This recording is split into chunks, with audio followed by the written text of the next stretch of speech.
ginaon sa duyong guys. Epekto ni sa linog katong kuan guys, ngayong adlaw. No?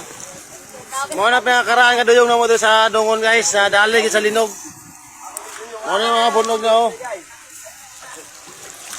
Mo ni tinod ginaon sa duyong, pero tinod ginaon sa duyong guys, ora oh.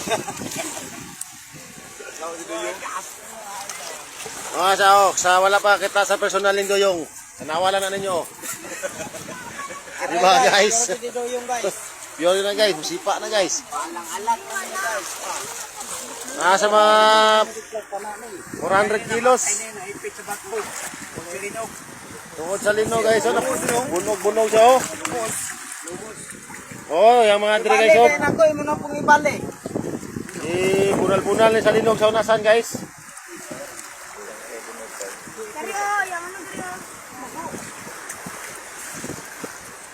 Dire na dagsa sa dungon guys. Lagyan ko ano.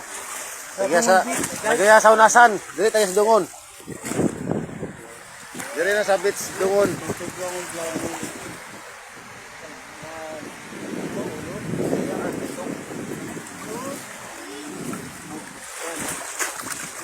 Bangul-bangul niya.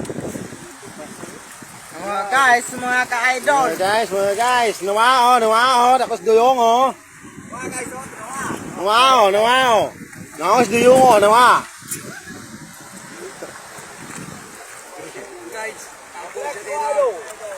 Tawagan si Jirol guys, nawao.